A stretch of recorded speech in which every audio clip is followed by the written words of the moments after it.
Quand on est déconnecté de ses émotions, en fait, le spectre émotionnel qu'on est capable de ressentir au quotidien, il est extrêmement fin, extrêmement étroit.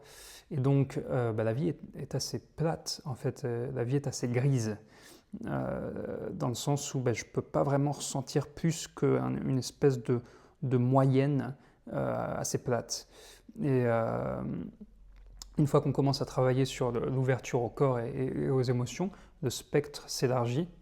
Et donc, certes, on est amené à ressentir des émotions négatives, justement des émotions que notre ego était extrêmement occupé à ne pas ressentir toutes ces années, mais on peut aussi ressentir des choses extrêmement belles qui donnent beaucoup de couleur à la vie, et c'est ce que je voudrais explorer dans cette vidéo. En commençant à parler de ma propre expérience. J'ai 31 ans aujourd'hui, j'ai passé une grande partie de ma vie, probablement je dirais toute ma vingtaine, ou même à partir de l'adolescence, complètement déconnecté de mes émotions.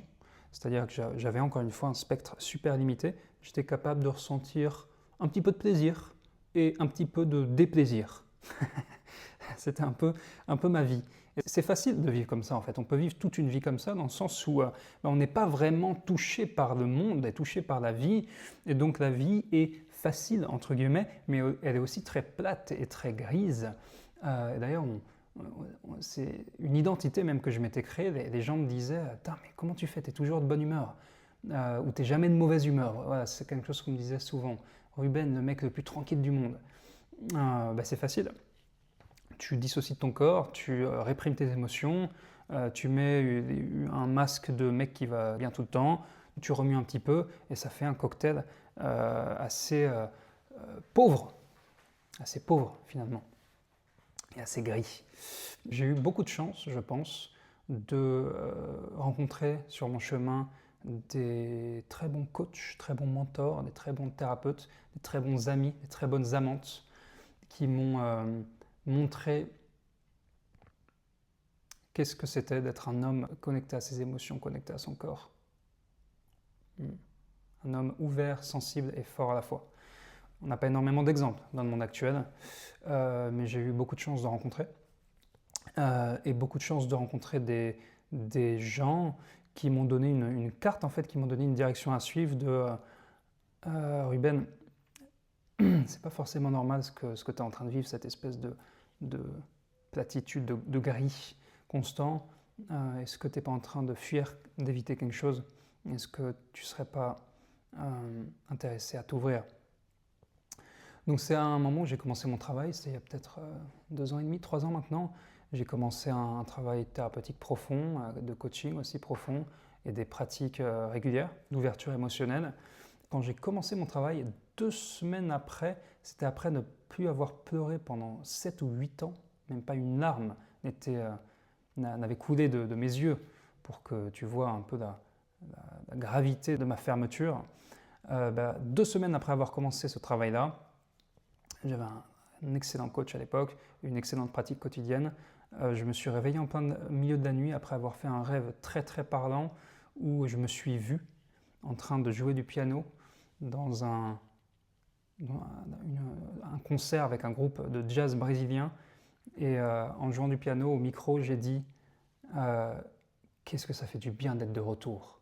Et je me suis réveillé en pleurant. Donc très dramatique. Cinématique presque comme retour à l'émotion après quasiment 10-15 ans de fermeture. Pour certaines personnes, c'est encore plus dramatique. Pour d'autres personnes, c'est beaucoup moins spectaculaire et beaucoup plus petit à petit, très lent. Dans le sens où les mécanismes de défense qui, justement, font bien leur travail de venir réprimer les émotions inconfortables et donc se dissocier de son expérience corporelle et émotionnelle, ils font très bien leur travail, ces mécanismes de défense-là. Et même en commençant un travail thérapeutique, parfois, les mécanismes, ils sont solides, ils sont robustes et ils mettent du temps à se dissoudre. Une phase assez commune, fréquente, que je vois beaucoup, c'est je me rends compte que je suis dissocié de mon corps, de mes émotions, je me rends compte que j'ai passé une vie entière à les fuir, à les éviter. je vais défoncer, je vais exploser les portes de mon ego et de mes mécanismes de défense pour enfin ressentir. C'est clairement ce que j'ai fait au début. Ça peut prendre la forme de breathwork, respiration holotropique, psychédélique évidemment. Il y en a beaucoup qui partent en Colombie, au Brésil pour prendre de l'ayahuasca et exploser les mécanismes de défense.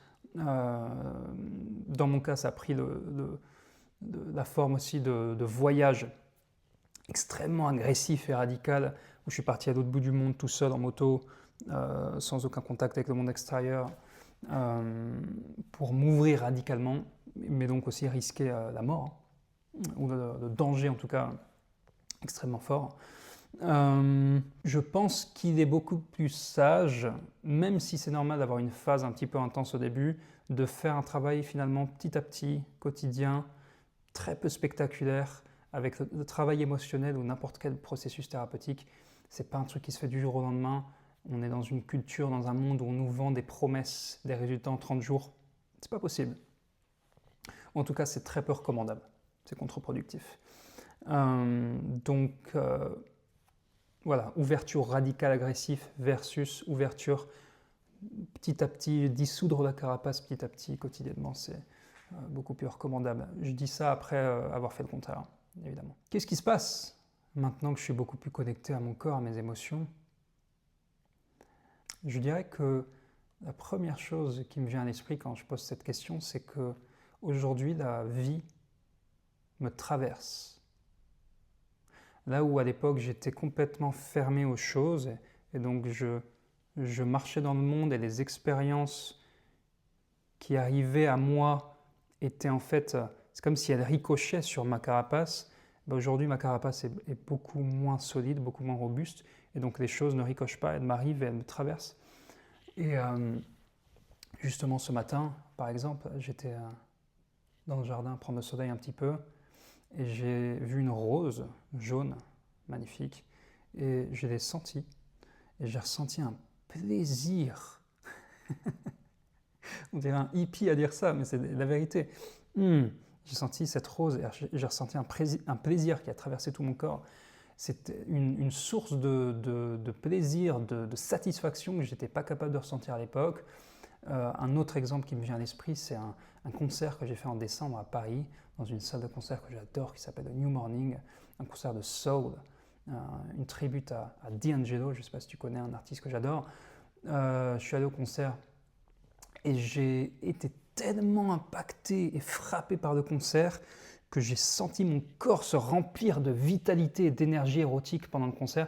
Et je suis sorti du concert, j'étais capable de gravir une montagne. Ça, pareil, ce niveau de vitalité juste pour avoir eu un accès à la musique pendant 1h30, 2 heures, c'était pas quelque chose que j'étais capable de ressentir à l'époque. J'allais à des concerts, j'aimais l'art déjà, j'avais des amantes, des amis, mais les choses me touchaient beaucoup moins. Et c'est beau d'être touché, c'est beau d'être traversé. Ouais, la vie devient beaucoup plus intéressante, beaucoup plus impactante. Pareil, les relations humaines, évidemment, les amitiés profondes, l'amour. Ça prend une toute autre dimension, l'humain et l'intimité, quand on est ouvert à nos émotions et à notre corps. Donc la question que tu dois te poser, c'est est-ce que ça vaut le coup? Est-ce que ça vaut le coup de faire le travail de connexion au corps? Ou est-ce que si c'est juste...